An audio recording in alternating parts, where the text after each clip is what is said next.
જય સ્વામિનારાયણ વિદ્યાર્થી મિત્રો, રસાયણશાસ્ત્ર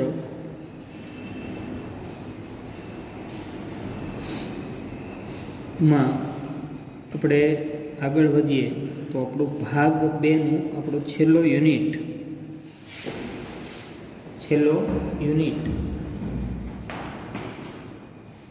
એટલે કે આલ્ડીહાઇડ, કીટોન અને કાર્બોક્સિલિક એસિડ, ચેપ્ટર નંબર 12 જે આપણે શરૂ કરવા જઈ રહ્યા છીએ. ખૂબ જ અગત્યનો કન્સેપ્ટ છે અને તેની આપણે વાત કરીએ તો આપણા ચેપ્ટરનું નામ છે ચેપ્ટર નંબર 12 આલ્ડીહાઇડ,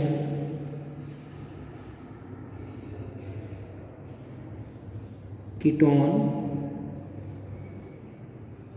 અને કાર્બોક્સિલિક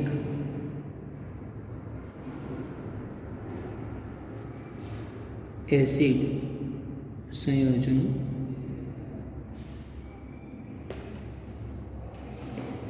તેની આપણે વાત કરીએ તો સૌથી પહેલાં તો આ જે સંયોજનો છે આપણે રોજિંદા જીવનમાં ક્યાંક ને ક્યાંક આપણે તેનો ઉપયોગ કરતા હોઈએ છીએ, બરાબર. અને આના વિશે ખૂબ જ આમ તો રસપ્રદ ચેપ્ટર કહી શકીએ એવું ચેપ્ટર, બરાબર. અને આ બધા સંયોજનો છે, બરાબર, એ ખૂબ જ અગત્યના છે, બરાબર. એક વાક્ય દ્વારા જ એની મહત્વ આપણને સમજાય છે કે કાર્બનિક રસાયણ વિજ્ઞાનમાં,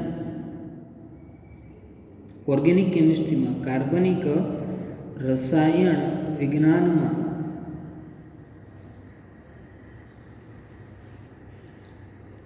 કાપડ,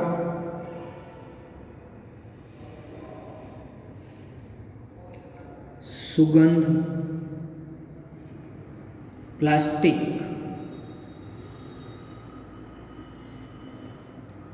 અને ઔષધો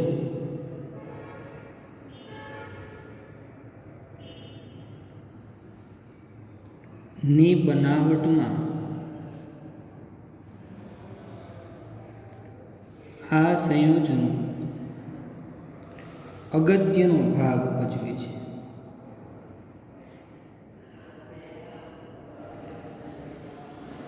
એટલે તેના વિશે આપણે ચર્ચાઓ કરીએ, બરોબર. આલ્ડીહાઇડ, કીટોન અને કાર્બોક્સિલિક એસિડ સંયોજન, આ બધા સંયોજનો કાર્બોનિલ સંયોજનો છે. હવે કાર્બોનિલ સંયોજનો છે કોને કહેવાય? કાર્બોનિલ સંયોજનો એની આપણે વાત કરીએ. ઓકે, તો સૌથી પહેલો ક્વેશ્ચન આપણો, બરોબર, કે કાર્બોનિલ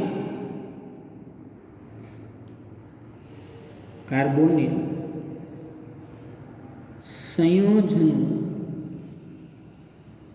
એટલે શું? તેના ઉદાહરણ આપો. કાર્બોનિલ સંયોજનો એટલે શું? તેના ઉદાહરણો આપો. તો એમાં સૌથી પહેલાં તો કાર્બોનિલ સંયોજનો છે, બરોબર, એ ની આપણે પ્રોપર વ્યાખ્યા આપવી હોય તો આપણે એવું આપી શકીએ કે ભાઈ કાર્બન અને ઓક્સિજન એટલે આવું થયું. કાર્બન અને ઓક્સિજન દ્વિબંધ ધરાવતા કાર્બનિક સંયોજનોને કાર્બોનિલ સંયોજનો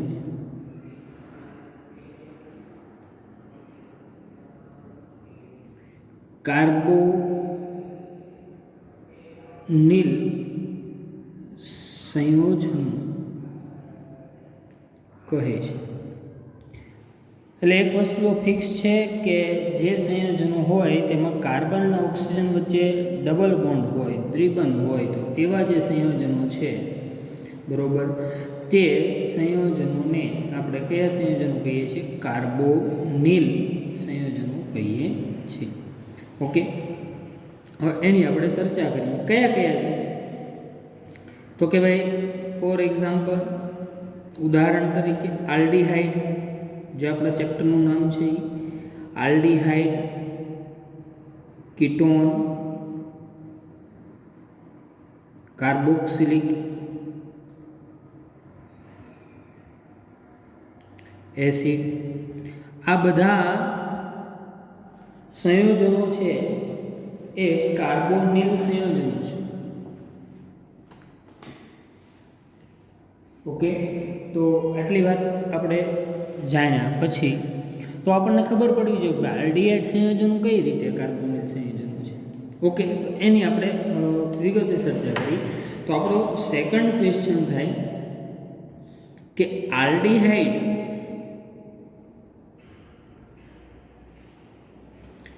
સંયોજનો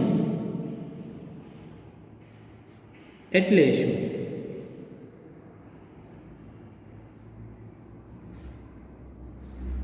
તેનું સામાન્ય સૂત્ર જણાવો. તેનું સામાન્ય સૂત્ર જણાવો.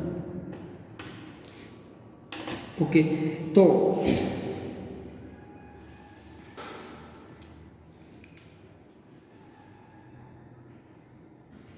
હાવ ઇઝીલી એને સમજવું હોય તો જો કાર્બોનિલ કાર્બન હોય ને, જે કાર્બોનિલ સમૂહનું જે કાર્બન હોય ને એને કયો કાર્બન કહેવાય?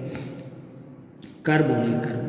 કાર્બોનિલ કાર્બનમાં કાર્બનની એક સંયોજકતા આલ્કાઇલ સમૂહ વડે સંતોષાયેલી હોય અને બીજી સંયોજકતા હાઇડ્રોજન સમૂહ વડે સંતોષાયેલી હોય. બરોબર? તો તેવા હાઇડ્રોજન પરમાણુ વડે અને એક આલ્કાઇલ સમૂહ અથવા એરાઇલ સમૂહ વડે સંતોષાયેલી હોય તો તેને આપણે તેવા કાર્બોનિલ સંયોજનોને આલ્ડીહાઇડ સંયોજનો કહીએ છીએ. ઓકે, કાં તો આલ્કાઇલ ગ્રુપ કાં તો એરાઇલ ગ્રુપ. ઓકે, તો આટલી વાત થઈ કે આલ્ડીહાઇડ કોને કહેવાય આપણને પ્રોપર ખબર પડી ગઈ. હવે ચાલો, જે કાર્બોનિલ સંયોજનમાં જો આવી રીતે લખવું પડે કે જે કાર્બોનિલ સંયોજનમાં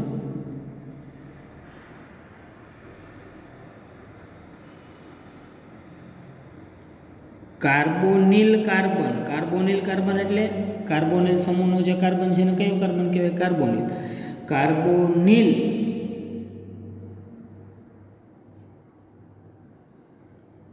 સમૂહના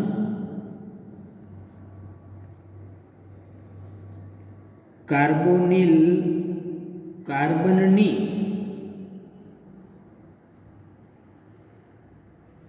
એક સંયોજકતા કોના વડે? તો કે ભાઈ એક સંયોજકતા આલ્કાઇલ અથવા એરાઇલ સમૂહ વડે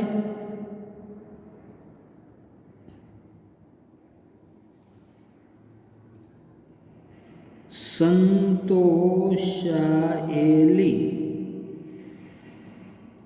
હોય તેવા કાર્બોનિલ સંયોજનોને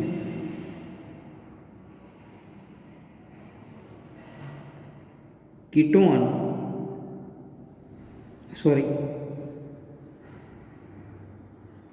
એક સંયોજકતા આલ્કાઇલ અથવા એરાઇલ સમૂહ વડે સંતોષાયેલી હોય અને બીજી સંયોજકતા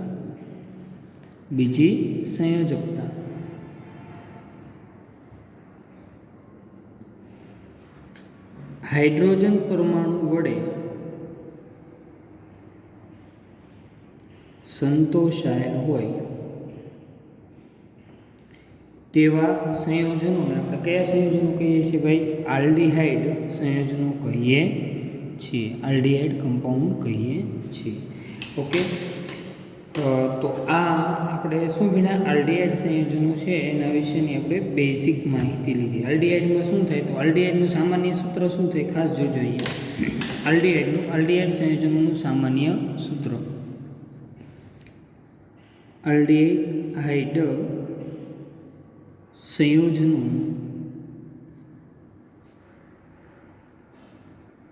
સામાન્ય સૂત્ર શું થાય તો કે RCHO અથવા એરાઇલ ગ્રુપ જોડાય તો આ રીતે લખાય.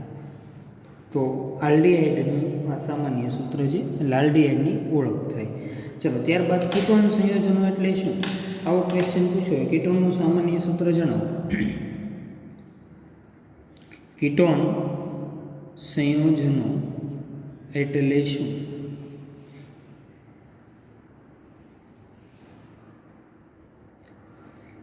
કીટોનનું સામાન્ય સૂત્ર જણાવો.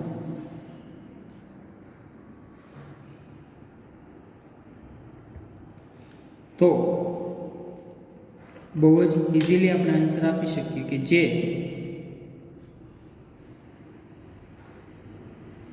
કાર્બોનિલ સંયોજનમાં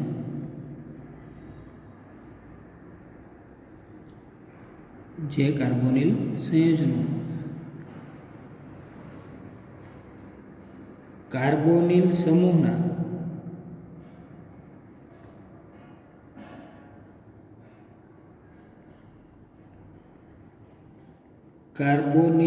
કાર્બનની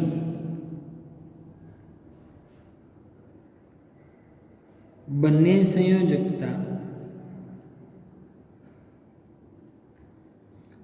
આલ્કાઇલ અથવા એરાઇલ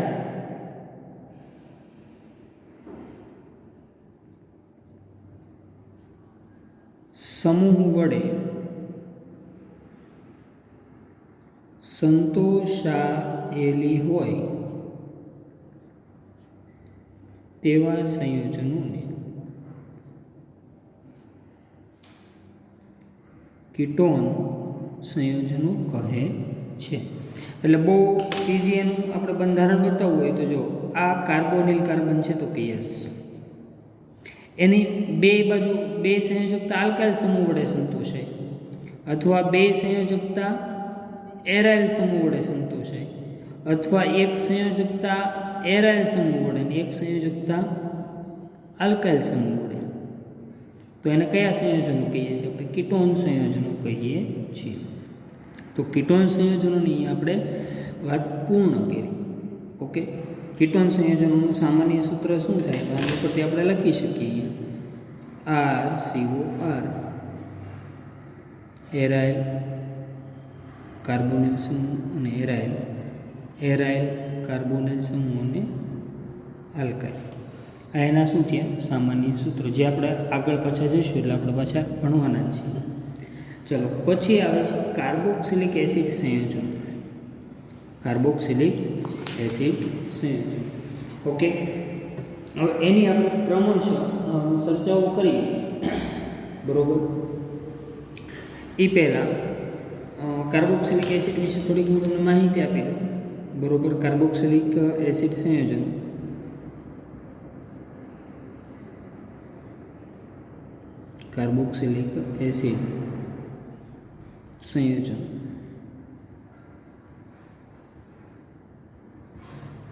તો કાર્બોક્સિલિક એસિડ સંયોજનોની અંદર પહેલાં તો કાર્બોક્સિલિક એસિડ સંયોજનો છે એમાં કાર્બન ઓક્સિજન વચ્ચે શું હોય?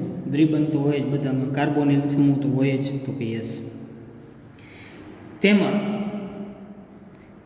એક સંયોજકતા આલ્કાઇલ સમૂહ અથવા એરાઇલ સમૂહ વડે સંતોષાય અને બીજી સંયોજકતા OH ગ્રુપ એટલે કે હાઇડ્રોક્સિલ સમૂહ વડે સંતોષાય, તો તેવા કાર્બોનિલ સંયોજનોને આપણે કાર્બોક્સિલિક એસિડ સંયોજનો કહીએ છીએ. ઓકે, આ સિવાય જો આલ્કાઇલ ગ્રુપ જોડાયેલું હોય તો શું થાય? AR, આ એરાઇલ ગ્રુપ એટલે RCOH અને એરાઇલ ગ્રુપ તો COH. ઓકે, તો આપણે 3 સંયોજનોની ચર્ચા કરી. કયા કયા? તો કે ભાઈ કાર્બોનિલ સંયોજનોની પહેલાં વ્યાખ્યા જોઈ, કાર્બોનિલ કાર્બનની વ્યાખ્યા જોઈ, ત્યારબાદ આલ્ડીહાઇડ, કીટોન અને કાર્બોક્સિલિક એસિડ એની આપણે ચર્ચાઓ કરી. ઓકે, હવે આ સિવાય કાર્બોક્સિલિક એસિડમાંથી પાછા બીજા સંયોજનો ઘણા મેળવી શકાય. એને આપણે ચાર્ટ સ્વરૂપે જોઈએ એટલે આખી વસ્તુ આપણે સમજી શકીએ. અને આ ચાર્ટ આપણા માટે ખૂબ જ યુઝફુલ છે. ઓકે, ચલો. કાર્બોનિલ સંયોજન. ઓકે, કાર્બોનિલ સંયોજનોમાં શું હોય તો કે ભાઈ કાર્બન અને ઓક્સિજન વચ્ચે શું હોય? દ્વિબંધ. એવા સંયોજનો, એને કયા સંયોજનો કહીએ? કાર્બોનિલ. કાર્બોનિલ સંયોજનના મેં કેટલા એક્ઝામ્પલ લીધા તમારી સામે? તો પહેલું આલ્ડીહાઇડ, પછી કીટોન અને પછી carboxylic acid. Carboxylic acid. Okay, ત્રણ મુખ્ય ગ્રુપ પડ્યા. આલ્ડીહાઇડ હોય તો કાર્બોનિલ કાર્બન છે તેની સાથે એક આલ્કાઇલ અને એક કોણ હોય? હાઇડ્રોજન. આલ્કાઇલ અથવા એરાઇલ. ઓકે, એટલે બીજું સ્ટ્રક્ચર શું થાય તો કે અહીંયા કયો સમૂહ જોડાય છે? એરાઇલ. ઓકે, તો આલ્ડીહાઇડને યાદ રાખવા માટે એક સંયોજકતા આલ્કાઇલ અથવા એરાઇલ અને બીજી સંયોજકતા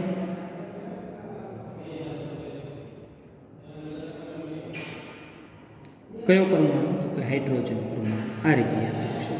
ચલો, સાસુ શું થશે એનું? સાસુ એટલે સામાન્ય સૂત્ર આલ્ડીહાઇડનું તો કે RCHO અથવા ARCHO એરાઇલ. ઓકે, ચલો, આ તો વાત આપણે આલ્ડીહાઇડની પૂરી. આલ્ડીહાઇડ યાદ રહી ગયો. પણ આલ્ડીહાઇડમાં શું હોય? કાર્બોનિલ સમજો. કાર્બનની ટોટલ સંયોજકતા 4 હોય, એમાંથી 2 સંયોજકતા તો ઓલરેડી ઓક્સિજન સાથે સંતોષાઈ ગઈ. તો કેટલી સંયોજકતા બાકી રહી? 2. બરોબર. એમાંથી એક આલ્કાઇલ સમૂહ વડે સંતોષાય અને એક એરાઇલ સમૂહ વડે. ચલો, કીટોનનું સામાન્ય બંધારણ જોઈએ તો કીટોનમાં કાર્બોનિલ સમૂહમાં કાં તો 2 આલ્કાઇલ સમૂહ હોય કાં તો બંને શું હોય? એરાઇલ અથવા એક આલ્કાઇલ અને એક એરાઇલ. તો બંને સંયોજકતા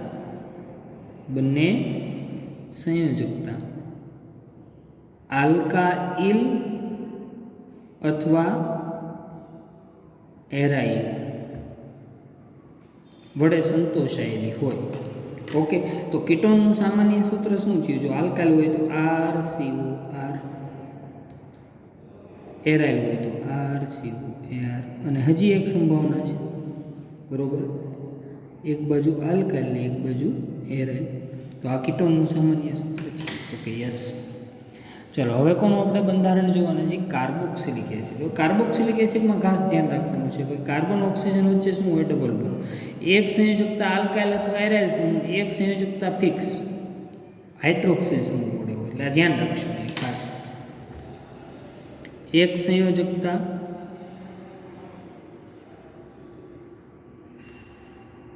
આલ્કાઇલ અથવા એરાઇલ સમૂહ વડે સંતોષાયેલી હોય અને બીજી સંયોજકતા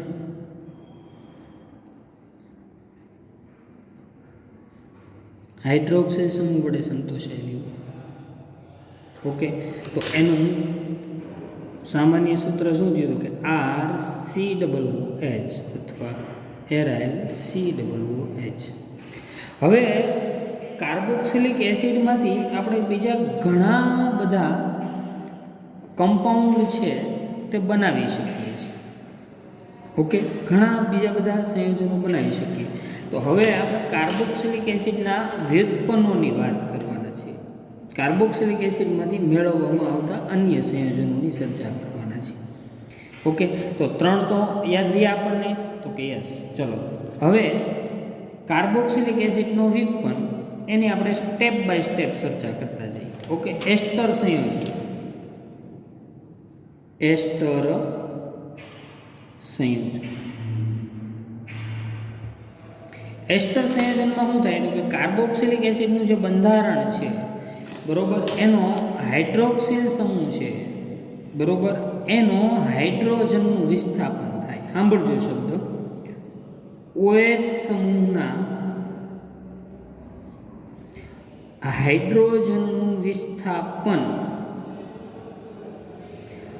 આલ્કાઇલ અથવા એરાઇલ સમૂહ વડે થાય. કોના વડે થાય? આલ્કાઇલ અથવા એરાઇલ સમૂહ. સ્ટ્રક્ચર આપણે જોઈએ R C double bond O OH. આ શું હતું? એસિડ. હવે એસિડમાંથી અહીંયા શું થાય તો અહીંથી હાઇડ્રોજનનું વિસ્થાપન કોણ કરશે? કાં તો આલ્કાઇલ સમૂહ, કાં તો કયો સમૂહ? એરાઇલ સમૂહ. બરોબર, દ્વારા એનું વિસ્થાપન થાય એટલે શું થયું હતું કે R C double bond O, અહીંયા ઓક્સિજન વધ્યું, અહીંયા આર એટલે આલ્કાઇલ સમૂહ જોડાઈ શકે અને એરાઇલ સમૂહ જોડાઈ શકે. ઓકે, અહીંયા પછી એસિડમાં આલ્કાઇલ અથવા એરાઇલ હોઈ શકે એટલે આપણે ઓબ્લિક કરીને AR કરીએ. ઓકે, તો એક જ વસ્તુ, એસિડના હાઇડ્રોજનનું વિસ્થાપન આલ્કાઇલ અથવા એરાઇલ સમૂહ વડે થાય એટલે મને શું પ્રાપ્ત થાય? એસ્ટર. એસ્ટરનું સામાન્ય સૂત્ર RCOOR. આ શું મળ્યું મને? એસ્ટર. અથવા એરાઇલ સમૂહ હોય તો એરાઇલ લખી શકું, એરાઇલ. ઓકે, આવી રીતે લખી શકીએ. તો અહીંયા એસ્ટર શેમાંથી મેળવવામાં આવે છે? એસિડમાંથી. એટલા માટે એસ્ટરને એસિડનો ડેરિવેટિવ એટલે કે વ્યુત્પન્ન આપણે કહીએ છીએ. ઓકે, ચલો એસ્ટર પછી હવે આવે છે એમાઇડ કમ્પાઉન્ડ, એમાઇડ સંયોજન. બરોબર, એમાઇડ સંયોજન, એમાઇડ સંયોજન. એમાઇડ સંયોજનોમાં OH સમૂહ આખાનું વિસ્થાપન થાય. અહીંયા ખાલી હાઇડ્રોજનનું થતું હતું. એસિડના OH આખાનું OH સમૂહનું વિસ્થાપન.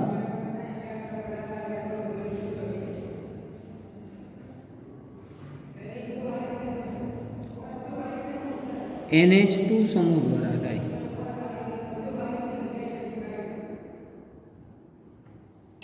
એટલે શું થયું તો કે R C double bond OH. આખા ગ્રુપનું વિસ્થાપન કોના દ્વારા થાય છે તો કે NH2 દ્વારા. કોનું વિસ્થાપન થયું? આખા હાઇડ્રોક્સિલ સમૂહ. અહીંયા માત્ર હાઇડ્રોજનનું થતું. ઓકે, એટલે મને પ્રોડક્ટ શું મળશે? અહીંયા જો R C double bond ONH2. બરોબર ને, જે આપણે આખું આની પહેલાં પણ ભણી ગયા છીએ. બરોબર, એટલે એનું સામાન્ય સૂત્ર RCONH2. એટલે કયા સંયોજનો બન્યા? એમાઇડ સંયોજનો આપણને પ્રાપ્ત થયા. પહેલાં કયા હતા? એસ્ટર. પછી કોણ આવ્યું? એમાઇડ સંયોજન. ઓકે, ચલો એમાઇડ પછી આપણે નવા સંયોજનો બીજા એસાઇલ હેલાઇડ સંયોજનોની વાત કરીશું.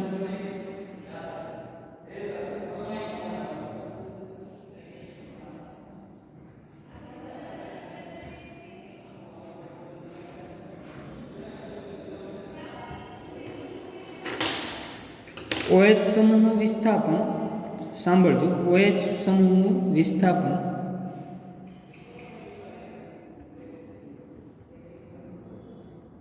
હેલોજન વડે થાય. કોના OH સમૂહ? એસિડના OH સમૂહનું વિસ્થાપન હેલોજન વડે થાય. એટલે અહીંયા જો R C double bond OH. એટલે R C double bond OCl. Halogen લીધું, ક્લોરિન લીધું. ઓકે, તો આ જે સંયોજનો છે એમને પ્રાપ્ત થયા એ કયા થયા? Acid halide. અથવા અહીંયા હેલોજન તરીકે એક્સ લઉં તો સામાન્ય સૂત્ર શું થયું? RCOX અથવા એરાઇલ COX. અહીંથી OH આખો દૂર થાય. તો જો OH બે જગ્યાએથી દૂર થયો, એમાઇડ બનાવવા માટે NH2 વાપરો, હેલોજન ઉમેરો તો એસાઇલ હેલાઇડ બન્યા. એસાઇલ હેલાઇડ સંયોજનો પ્રાપ્ત થાય છે. તો આ હતા આપણા સંયોજનો જેની આપણે ચર્ચાઓ કરી રહ્યા હતા. ઓકે, કયા હતા કે આલ્ડીહાઇડ, કીટોન, કાર્બોક્સિલિક એસિડ. બરોબર, કાર્બોક્સિલિક એસિડમાં પાછા આપણે આગળ વધ્યા તો એના પાછા હાઇડ્રોક્સિલ સમૂહનું વિસ્થાપન થવાને આધારે તેના ટાઈપની પાછી આપણે ચર્ચા કરી. અને છેલ્લો પ્રકાર જે છે એની આપણે વાત કરી લઈએ અને એ છે એસિડ એનહાઇડ્રાઇડ. એસિડ એનહાઇડ્રાઇડ સંયોજન. ઓકે, હવે એસિડ હાઇડ્રાઇડ સંયોજનોમાં ખૂબ જ અગત્યનું છે, ખૂબ જ અગત્યની બાબત છે કે એસિડ હાઇડ્રાઇડ સંયોજનો છે તેની અંદર શું થતું જોવા મળે છે. તો બહુ જ જોવા જેવું છે અહીંયા, કારણ કે એનું સ્ટ્રક્ચર એસિડ એનહાઇડ્રાઇડનું આવું છે, RCOOCOR. એટલે અહીંયા 2 કાર્બોનિલ ગ્રુપ છે, બરાબર. આવા સંયોજન કઈ રીતે મળે? તો 2 એસિડ સંયોજનો હોય, બરાબર, એમાંથી પાણીનો અણુ દૂર થાય.